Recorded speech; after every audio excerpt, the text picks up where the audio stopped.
Hey peeps, welcome back to another video. Today we're going to talk about the rest that I didn't talk about in the last video, which will be professions, consumables, and your basically BiS for T7 and pre-BiS. First up, profession-wise, I think it's a no-brainer. You definitely go engineering because you get so many things. You get the glove enchant, which gives you a 12-second 340 haste buff with 1 minute cooldown. Then you also get your Nitro boots, which give you crit rating, which is not even the good part. The good part is the movement speed boost with a 3-minute cooldown. And as an elemental shaman, you don't have any mobility, so whenever the boss, as an example, moves because the tank moves it, you can just follow up, with your boots. You get the cloak enchant, which gives you 27 spell power, and you have like a parachute cloak effect. Mana injectors gives you 25% extra mana. That's the equivalent of over 50 intellects worth of your mana pool. You get the global thermal sapper charges, which requires goblin engineering and other explosives.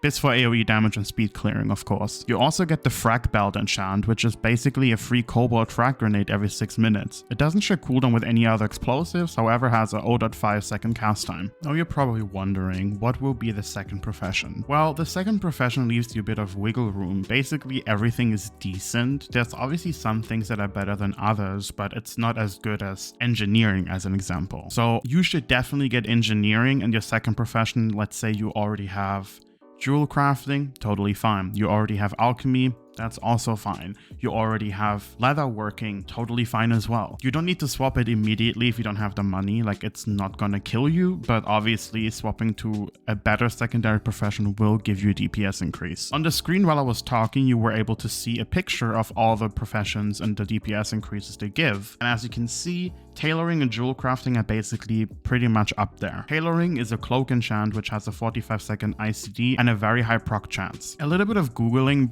basically brought me to Wowhead, and they were saying that the proc chance is about 50%. The issue with that cloak is though that it procs off basically everything. A comment said it procs off mounting, dismounting, hearthstone, fishing, like any action basically taken in the game. So you can become pretty unlucky and have it proc randomly before the fight and then lose out on the proc. So it's up to you. I personally will go with jewelcrafting just to be on the safe side, especially since you can make some money with it as well. Something I wanted to add to the professions is that jewelcrafting gives you obviously 3 extra gems, which is 60 more spell power from the regular gems in phase 1. In phase 2 and onward, the bonus will be 48 spell power when epic gems become available in older ones. So basically in phase 1 it's better, in phase 2 it dies down a little bit. Now talking about tailoring. So we already talked about the cloak enchant. It averages around 98 spell power gain depending on the encounter duration. So basically tailoring will give you the most DPS increase. Tailoring also allows you to basically enchant your legs for free with Master Spell Threat, and you also have the perk which allows you to pick up more cloth from mobs. Now we're getting to the consumes. It's pretty straightforward. Flask, you should bring Frost Worm, which gives you 125 spell power for 1 hour. Food, you either get the Firecracker Salmon or Fish Feast, both give 46 spell power. Potions, the important potions for the expansion are Potions of Speed, which gives you 500 haste for 15 seconds, and Potion of Wild Magic give you 200 crit rating and 200 spell power. It will depend on your gear which potion to use. Usually it was better for me personally to pre-pop Wild Magic and then use Potion of Speed later in the boss encounter. And also the runes, demonic power and dark runes, they're basically irrelevant now. It would still be good to have them in your bag because you sometimes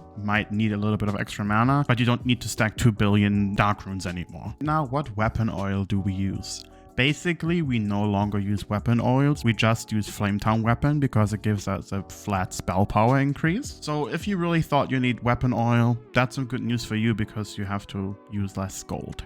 Next up, what do I need to gem in my gear? Well, it really depends on the specific gear that you have because some gear has more spell hit, some has less. You obviously need to get the spell hit soft cap, so you need to gem spell hit if you don't have it. If you have the hit cap already, you can obviously put different gems in your gear.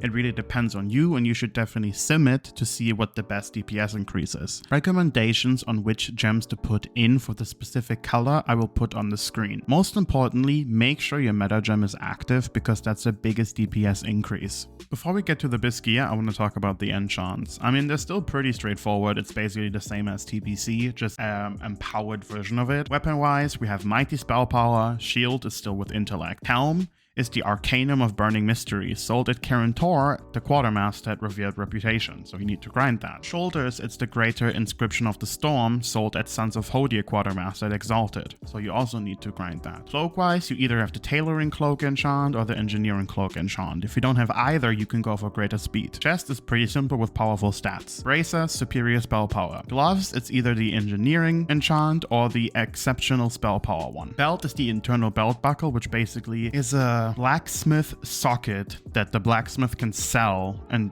you can add a socket to your belt. Legs is the Master Spell Thread for Tailoring or the Sapphire Spell Thread. Boots is the Nitro Boots from Engineering, but you can also use Icewalker or Tuskarr's Vitality.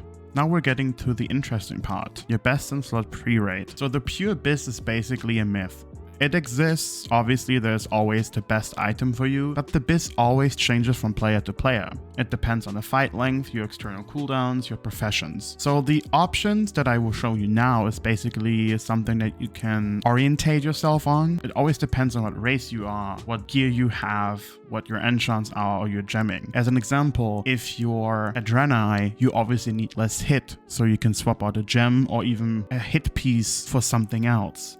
So it really depends. You always need to sim it, basically. That's the only thing how you know if it's better or worse. Now with the gear that I showed you, basically, whenever you are a troll, you have Engineering and Jewelcrafting, you use Fire Elemental Totem, it's a 2-minute 5, duration plus -10. Someone else uses Lust, your potion is Wild Magic. If you now press the DPS button, the DPS averages around 6,540-ish with the pre-raid BiS. Now getting to tier 7. Obviously there are a lot of pieces that are highly contested. So sometimes you just need to give up on a highly contested piece and get another piece that maybe loses you 10 DPS. It might be worth it though because it's still an upgrade, but it's just not the best. So if you take a look at the tier 7 BiS, basically the same thing. You don't use Lust, someone else does it. You're a troll, Engineering, Jewelcrafting, you pop Fire Elemental Totem, the fight length is 120 seconds plus -10, your DPS averages around 7,696. That's obviously the best in slot gear, with a lot of contested pieces. As an example, Dying Curse and Illustration of the Dragon Sword Trinket, some rings, and there's a lot of pieces that are leather and cloth that obviously, other classes also can wear. The gloves as an example are male, the hat is male, the chest is male, the braces are male, and that narrows down obviously to you, basically, or Paladin, which is really nice. But a lot of pieces obviously are very contested, so you might have to use a little worse piece, but it'd still be worth it because it's a little bit of a DPS upgrade.